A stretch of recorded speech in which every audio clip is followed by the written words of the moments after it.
Hello and welcome to Fertility Queen podcast. I'm Dr. Lynn Burmeister and I'm the founder and creator of Number One Fertility. The creation of Number One Fertility was to ensure that all our patients are treated as an individual and that their priorities are met through their fertility treatment. And as you can see, I've created a boutique environment to help nurture our patients and make sure that our patients feel nurtured and treated as if they were the only patient coming through our clinic. So today we are lucky to be joined by Dr. Sam Margis, who is the founder of Nest Family Clinic, and he's a psychiatrist. And so I welcome Dr. Sam Margis. And Sam, welcome today. Thank you for joining our Fertility Queen podcast. And tell us a little bit about yourself. Sure. Well, thank you very much for having me. It's really a pleasure and an honour to be talking with you today because of all the fantastic work that you do. I liked the idea that you feel passionate about getting people pregnant because I feel passionate about supporting people in that journey from a mental health perspective and an emotional well-being perspective. And essentially speaking, when it comes to fertility, that's what my number one goal is. I'm a perinatal psychiatrist, which basically means I look after prospective, expecting and postnatal parents, and I suppose when people are going through a fertility journey, that means they're prospective parents, and of course my job is to make sure that their mental health and emotional health needs are met. And that might be if they've got diagnosed anxiety or depression, making sure that's well managed during that difficult journey, but also some people, just as you well know, experience emotional hardships in that transition because it's very difficult. There's lots of ups and downs, it's a bit of a roller coaster, and sometimes they just need emotional support during that time. And I feel a lot of fertility patients ignore their mental anxiety, and most of them have it, but I know they sort of sweep it under the doormat, so to speak. And would you agree that a lot of people ignore how they're actually feeling? Unfortunately, that's what happens in society in general. People do sort of neglect to pay attention to their emotional well-being. I think there's a lot of emphasis on physical well-being. There's a lot of emphasis on aesthetic well-being, of course, and therefore emotional well-being and mental health well-being, that stuff that's on the inside that people can't see really, gets relegated to sort of second, third or even fourth place. I think the other challenge, as we both experience with this patient population, is that there is understandably a primary focus on getting pregnant. And so a lot of the other considerations aren't necessarily at the forefront of people's minds because they really are so desperate to get pregnant, understandably, that, you know, the way they might feel about that transition, the way their relationship might be going at that point in time, or what type of parent they may become when they eventually do become a family is sometimes not necessarily considered with utmost importance. And we do find that stress does impact fertility. We know that stress will stop ovulation. And there's some interesting studies coming out about COVID and stress and just staying at home. Whilst we're in a stress stage, well, most of us at the moment, but just they found that the incidence of miscarriage has actually decreased because people are actually stepping back from their busy schedules at work and they're staying at home and probably nurturing themselves a little bit more than what they would be doing during our regular routine, which is often waking up at 6 a.m, running around the tan if back in the day, and going off to work, you know, with coffee in hand and no time for breakfast. So they're actually finding that preterm birth and also miscarriage has lowered since the working at home has started. Yeah, look, I think that's really interesting, and I think there's probably a delicate balance, really. You know, on the one hand, working from home means that people can prioritise their own needs. They're not wasting upwards of 1.5, 2 hours of travel time every day to get into work, so that means there's more time to go for a walk in the morning with a loved one or something like that. I think the flip side of that is if there's too much of that, of course, people get quite down in the dumps, and we all know things about, you know, things like seasonal affective disorder, where in wintertime some people's depression and anxiety gets worse. Well, I think there's obviously a phenomenal relationship between vitamin D and people's well-being and their mood and their anxiety levels. And I think probably if we get locked up for too long, that then has a negative effect as well. So I think it's really about getting some balance there. And I know that many people are saying that they feel very lonely and isolated, and particularly some of our single women that now can't date guys, so they can't go on dates anymore, and so they're feeling very lonely. And I found that the number of women wanting to egg freeze has increased over this time. So, but a lot of the single ladies are feeling very lonely, and I feel that some of them do present with signs of depression as well. Yeah, absolutely, and it's really difficult. I think, you know, the best of times we all rely on support from one another. We all rely on support from loved ones, and of course we have a lot less access to that support. So whether you're a single mum or a single dad, or whether or not you're in a stable relationship, you have fewer supports than you otherwise would normally have. And we know that when women are having babies in hospitals, it's been a contentious issue over the last few weeks about whether or not their partners would be able to be there to support them. So I think in general we are much more isolated, at least in the physical presence. You can't really get somebody to help you out with, let's say, a young infant through Zoom. Yes, you can. You can speak to grandparents through Zoom, and you can speak to loved ones overseas through Zoom. But you can't exactly get a grandparent to quickly pop over and look after a baby for an hour or two whilst you duck down to the shops through Zoom. It is a difficult time because life is actually about celebration. We celebrate birthdays, we celebrate births, we celebrate weddings, we celebrate anniversaries. So at the moment we can't celebrate. It's very hard to celebrate. Yeah, and we celebrate holidays as well. I mean, in a way, a holiday is a form of a celebration and an opportunity to escape, the mundane and the day to day. And I was just reflecting last week that it's the first week in August now, and most people haven't been away on a holiday of any sort for the better part of the last 6 or 7 months. Now that might sound like a first world problem, as people will refer to it as, but that's something that we're used to, and as soon as you take that away from people, it makes it a very, very difficult time to reconcile. A holiday is very important because it does give you the time to recharge and look after yourself for a little bit of time, sleep in, and so yes, I think a lot of people aren't taking their holidays. Yeah. So there's probably a bit of neglect for our bodies as well by not being able to take holidays. And I think from the work perspective and looking at work and mental health, I think now that everybody's working from home, or so 70 to 80% of people are working from home, I think it makes it even more challenging because the temptation to have work in home sort of blended is always there. So you don't get the nice boundary, you don't get the nice sort of separation between work and home. So I'm hearing from a lot of people that they're working sort of 9 to 5 as per usual, and they're on their Zoom calls with work, and they're dealing with issues and emails and all the rest of it. But because home and work at the same place, they get back onto work after they put their kids to bed, or they get back onto work after they have dinner. And so at 7, 8, 9 o'clock at night, they're still working. So there's not that nice separation. So I think that also introduces some complications. Many of my patients are saying they're actually working harder now. Yeah. So they don't have to factor in the travel time, so they're starting work earlier and working later. So what about anxiety? How someone's going through IVF, how do they reduce their anxiety? What are some good measures to put in place when you're feeling very anxious, you're going through your fertility treatment and you're feeling like it may not work? Yeah, I think there's the general things that we can do just to lower general anxiety, such as taking care of yourself, doing nice pleasurable activities, taking some time out, prioritising your own needs, the traditional me time. They're nice things to do. So I think they're just things that people should be doing all the time anyway, but I think it is even more important when people are going through an anxious period. And then you've got the anxiety-specific things to do, such as practice some mindfulness, practice some deep breathing, practice some meditation, perhaps make sure you're getting somebody to give you some support if you need to debrief with somebody, getting the opportunity to talk about some of your hardships, at least just having somebody listen. The number one complaint that I get from a lot of people is that, whenever they talk about their problem, somebody tries to fix it.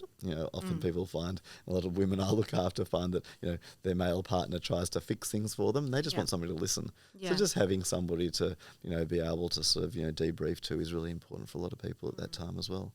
And I think reaching out to other people other than your partner, because they're probably getting tired from it all as well. So I think reaching out to friends or someone like yourself helps to take the pressure off your friends, family and your partner. Yeah, and often that's really important. And, people don't realise that, there's obviously some art to psychiatry and psychology, but I think if even if none of that real art is being exercised, just having somebody to talk to who's impartial, non-judgmental, doesn't matter if you tire them out because they're not the person you have to live with, doesn't matter if you irritate them because they're not the person that, you're sleeping with every night. So I think they're really important things. If you've got somebody, paid professional who's external to your personal life you can talk to, is a really important function as well.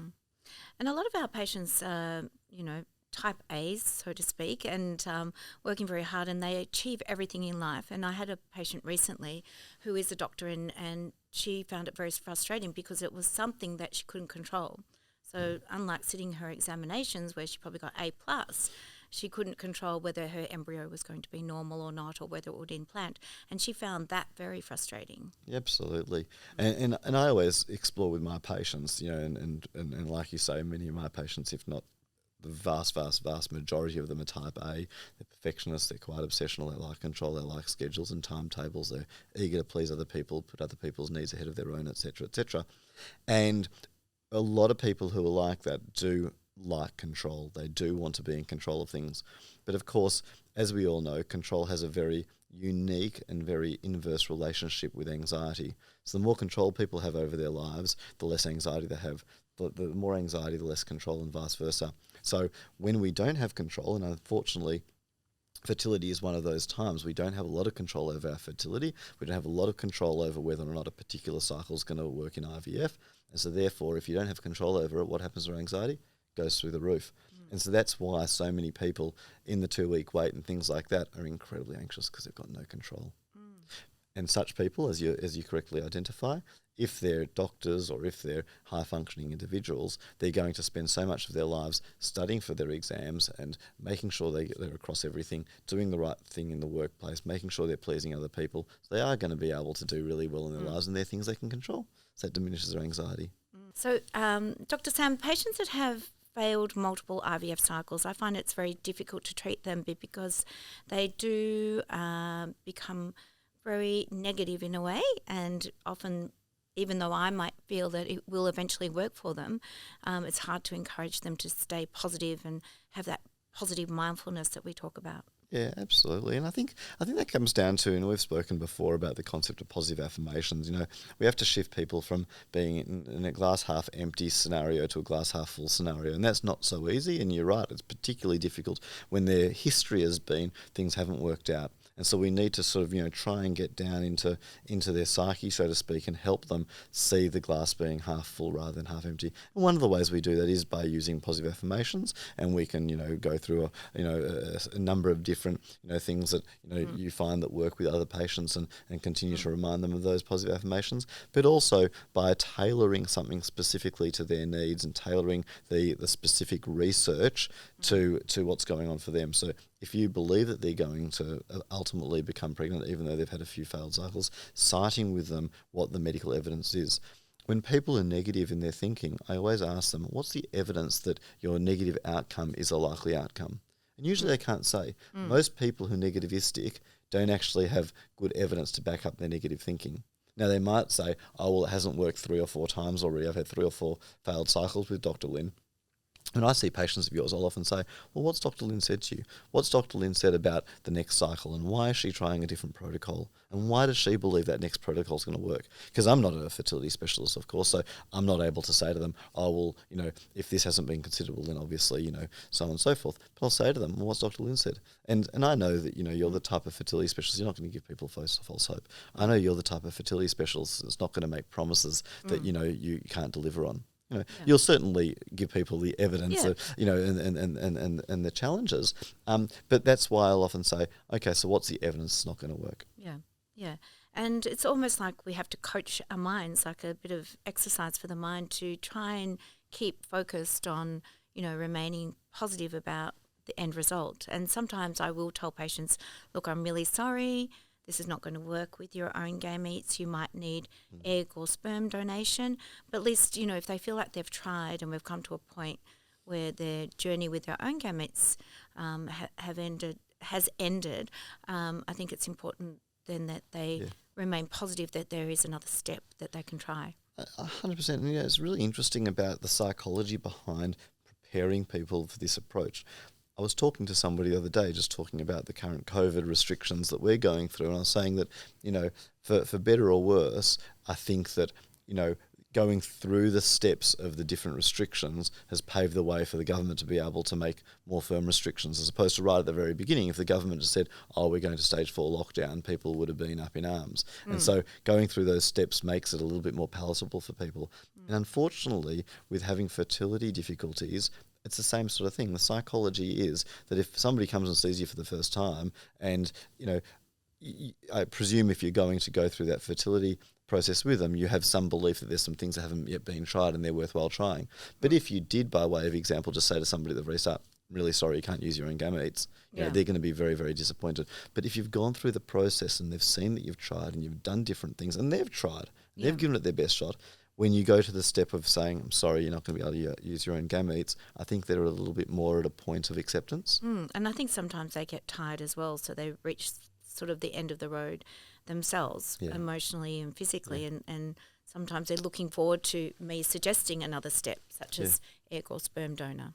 And even at the very end, and I know most of your listeners probably don't like to hear this type of thing, but even at the very end, when people feel that they aren't able to conceive through any of the different approaches, people want to know that they've done everything they could. People want to know that they've tried everything they could, and of course that their specialists have tried everything they can. And so if they conclude too early on that they're not able to keep on going, that's actually going to be very disappointing for themselves, and they're always going to wonder what if. So at least if they've gone through their process, there's a degree of acceptance. We had one patient recently who's tried 11 cycles of IVF at other clinics and our clinic as well, and she's recently got pregnant, but she always believed she would eventually find the baby egg again. So, and she found it, and she's just recently pregnant, and everything looks good. So that's a story of real determination. Stories. And Stories when you hear that. Yeah, it's really good. And at one point I actually thought to myself it wasn't going to work, but she's proved me wrong. So it's a very great story of determination. I think something that highlights the point that, sometimes we really enjoy being proved wrong in our professions, don't we? Yeah. I often find myself saying to somebody, I really don't think you're going to get better from your anxiety or depression without medication. And they're determined. I mean, it's obviously a different ballgame, but they're determined, to get over their depression or anxiety without medication. 6 months later, I say, I'm very happy to be proved wrong from time to time. Exactly. And what about medication? Is it safe to take when you're trying to have a baby? Like, what happens when you get to a point and you say to one of your patients, I really think that you need to go on an antidepressant? What ones are safe to take? Yeah, look, I mean, antidepressants, like most medications, are very rarely told or said to be completely safe. Nobody's prepared to put put that on the product information on the medication box. However, experience has shown us over a good 20 to 25 years now that medications like sertraline, otherwise known as Zoloft, or any of its other various generics, is considered to be reasonably safe. We feel that using sertraline in pregnancy doesn't give rise to an increased incidence of birth abnormalities, for example. There have been some rather limited studies that try to address autism in the offspring of women who've taken sertraline in pregnancy, but they're very limited and they're very elementary studies which haven't been replicated, and they're studies that we haven't really dramatically changed our recommendations. So when the risk-benefit analysis is there, meaning that the risks of being off medication and the risks of not being well treated are not outweighed by the risks of being on the medication, we generally would recommend that people would use something like sertraline in pregnancy. And I found that I've actually suggested to some people that I think they need to go and see their doctor and yet get some Zoloft, and they actually come back as a different person. And I've actually found that different person is much easier to get pregnant. Yeah. Is there a link between depression and infertility? Yeah, well, I mean, there's a link of infertility and depression, and of course we know that people who are going through fertility treatments are much more at risk of having depression and anxiety. And we also know that there's an increased risk of depression and anxiety in pregnant women and postnatal women in general as well. The reality is that people who are quite fixated and they're quite anxious and they're quite obsessed, and certainly if they're depressed, they're not going to be making the most of any of their treatments. So if you're to see a patient and you're trying to go through a whole different number of treatment protocols with them, and they're quite depressed, melancholic and or anxious, they're probably not going to respond terribly well, and they're not going to necessarily absorb the information, balance the pros and cons of the information, and then make a decision with their partner. They're probably going to be at more conflict with their partner as well, because they're not going to be on the same page. And so that leads to difficulties with even making decisions about the fertility treatment, let alone the success of the actual cycle itself. And I know a lot of patients do start having relationship issues during their fertility treatment. So I think it's very important to support each other, and there's a bit of blame going on sometimes I see with the patients, like if it's male factor, they'll, I told him not to drink his 3 cups of coffee a day, and I told him not to smoke the cigarettes. Well, I don't agree with smoking, so I'd agree with that. Tell your partner to stop smoking, because that really does affect their fertility.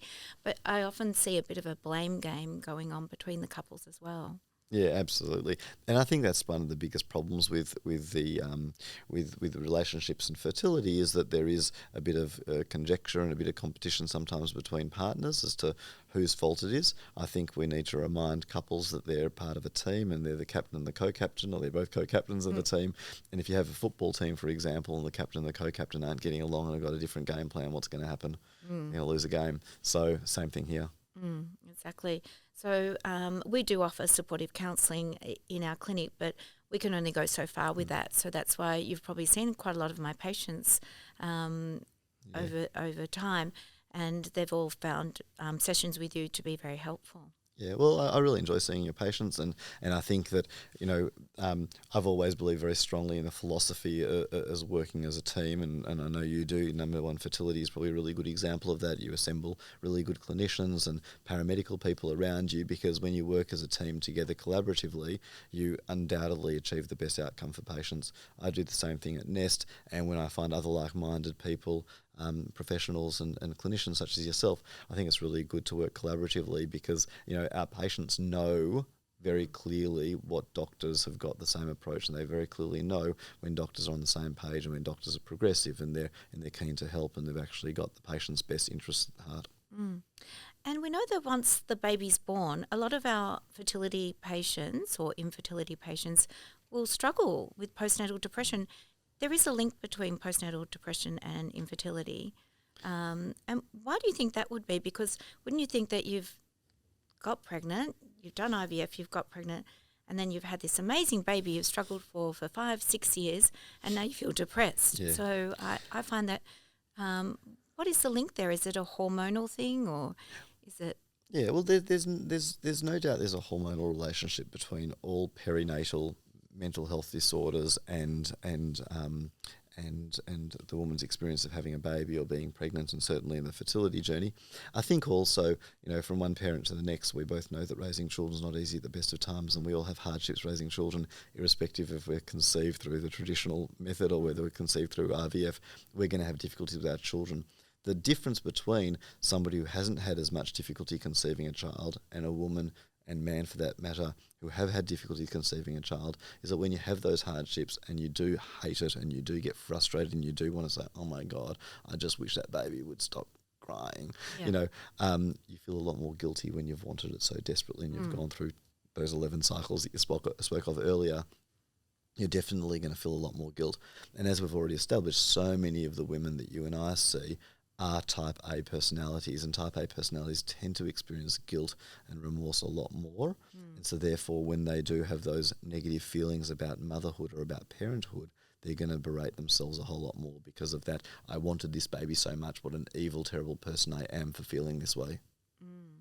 It's interesting, isn't it? And what about postnatal depression and antidepressants? Yeah, well, we use, antidepressants a lot for postnatal depression. I think it depends very much on the case. In mild cases, I think there's a view that psychotherapy alone is just as good as antidepressants alone. Of course, antidepressants and psychotherapy together is probably always better than one or the other alone. But it just depends. I see a lot of women who prefer not to be on medication, and I usually give them the choice that we can try and work with psychotherapy alone and see, which is just a fancy way of saying talking therapy, of course.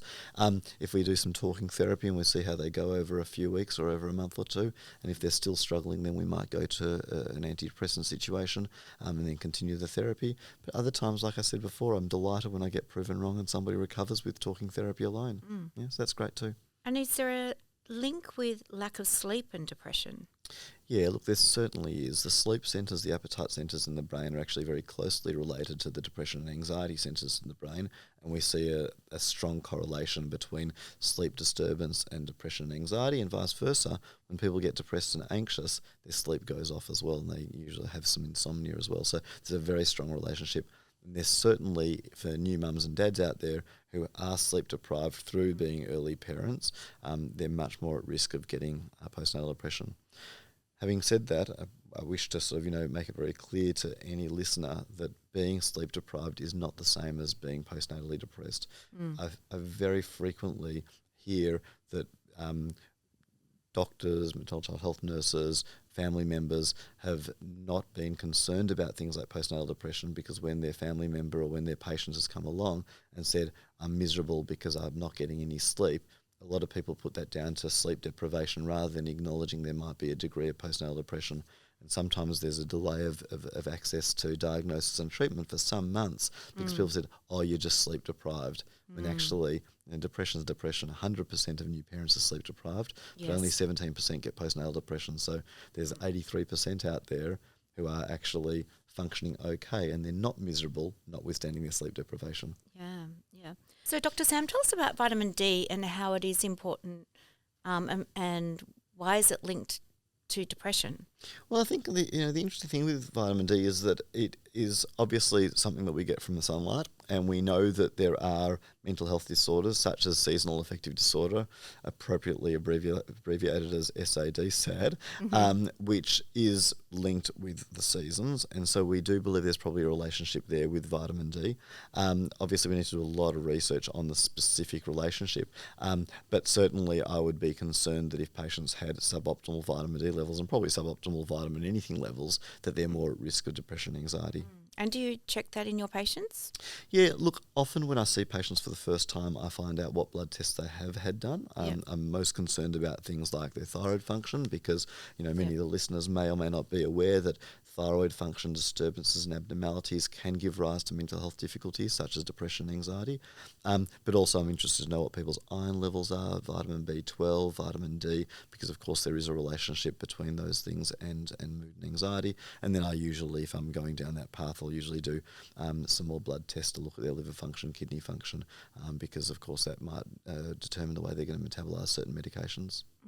Yeah, vitamin D is actually essential for good egg and sperm health. So it's interesting. It's also essential for good mind health as well. So very interesting correlation. Well, we know that the mind controls everything, doesn't it? So yeah, look, it does, and I think as a medical community, aren't we seeing overall that if something's going to be good for sperm and egg production or egg health, it's certainly going to be good for our mind and vice versa. I don't think there's terribly many things that are great for the mind and lousy for the for the reproductive organs and vice versa. I mean, I've never heard somebody say, you know what, smoking's really, really good for that brain, lousy for the lungs. So I think it's the same here. I think we all know that optimal levels of vitamin D and B12 and iron and so on and so forth are so good for our health. It's not going to be deleterious to other areas of our functioning. Well, thank you, Dr. Sam. It's been an excellent session today, and thank you for joining the Fertility Queen Thank you podcast. very much. And if anyone would like to see Dr. Sam, he works through Nest Family Clinic. And thank you, Dr. Sam. Have you got anything to say to our listeners before we finish up? I hope all of you achieve what you want to achieve through your fertility process, because it's really fantastic if you can become a parent, and I'm always there to help if you need, either in the trying to become pregnant, being pregnant, or the postnatal journey. So all the best to all of you. Thank you, and bye everyone.